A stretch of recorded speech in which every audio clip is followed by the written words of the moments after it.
Hello po sa inyong lahat mga crypto. Ako po si Pinoy Crypto Trader at sa video na ito ay atin pong pag-usapan ang tungkol dito sa mga top cryptocurrencies na nagawa po nilang iwasan ang nararanasang bearish market condition. Ayan, or ang pagbagsak ng buong crypto market.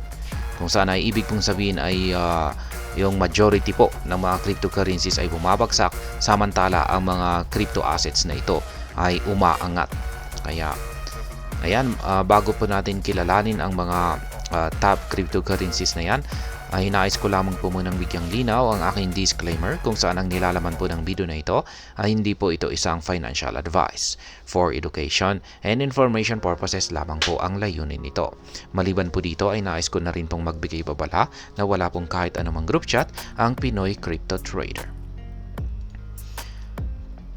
Ayan, ang unang-una po rito ay itong si BNB. Ito po ay ang native token ni Binance.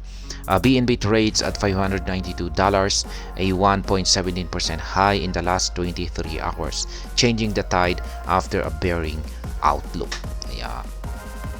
Ayan, check po natin kay CoinMarketCap yung performance ngayon nitong si BNB. Isa po siya sa top 10. Ayan po siya. Green na green pa rin yung kanyang performance. Ang kanyang performance nitong nakalipas na 24 oras ay nasa 0.81% na po. 7-day performance ay 1.35%. When I check natin yung kanyang monthly performance, yan, bagsak po ng 2.68%. Pero ayan, ang kanyang yearly performance ay 92.28%. Kaya ayan, maganda po yung pinapakita kasi ni na performance nitong si BNB kumpara sa iba. Ayan, nag-green po siya. At ayan, while the volume remains low because of general low sentiment, the crypto asset has broken out of the previous bottom. Ayan, nakawala na rin po siya sa kanyang previous bottom. Ayan, maganda po na rin po yung kanyang performance sa kanyang chart. BNB is now up by 1.25% this week, showing strength as bulls eye another market run. Ayan na nga. Ang kanyang 7-day performance ay umangat po siya ng 1.35% na nagpapakita raw po siya ng isang panibagong lakas or strength na kung saan ay ang mga bulls ay mukhang parang sila ay naghahanap ng isa pang pag-angat sa presyo. Kaya yan po si BNB. Ang sunod naman po ay itong si Toncoin. At natay-technical analysis po natin itong si Toncoin. Kung saan ay talagang umaangat po siya. Meron po tayong technical analysis sa kanya sa nakalipas na araw. At ayan po yung kanyang kalagayan ngayon. Kitang-kita natin na magkakasunod na mga bullish candlestick yung mga nabubuo. At nitong mga nakalipas lamang na araw ay nabasag po niya yung kanyang resistance line dito na 6.611. Kaya mukhang aakyatin na po niya yung ating pinaka price target natin dito na 7.698. Kaya check na lamang po ninyo yung aking previous technical analysis dito kay Toncoin para sa mas kompletong detalye. Kaya yan, Toncoin price has soared by 2% today to $6.87.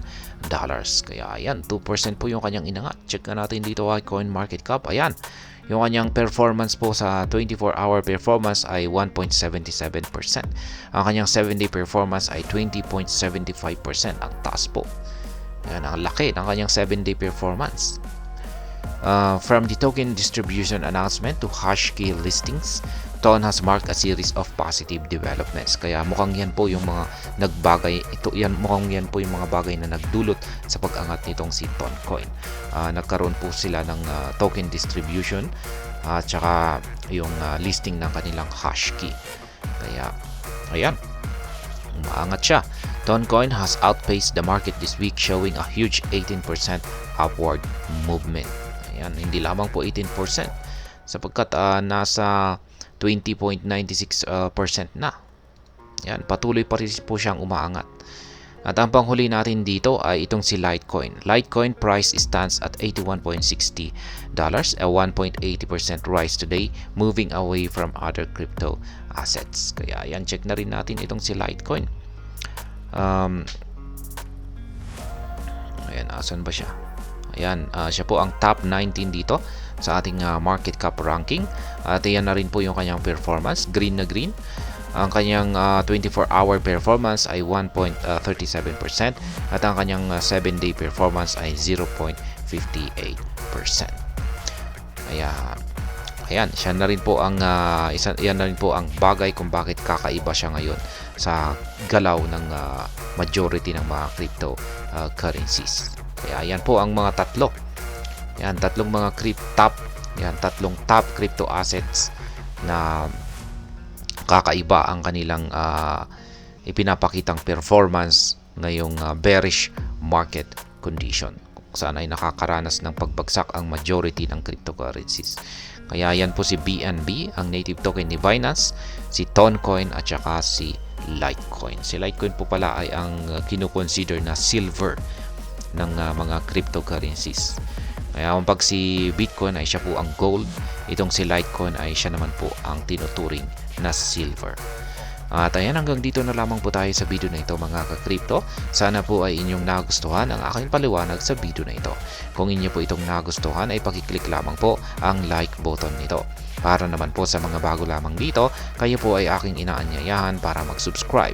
Pakiclick na rin po ang bell icon nito dahil ito po ang siya magsisilbing notification nito sa mga bago kong videos na akin pong ina-upload sa aking YouTube channel na ito. Marami pong salamat sa panonood. Ingat po tayo lagi at God bless po sa ating lahat.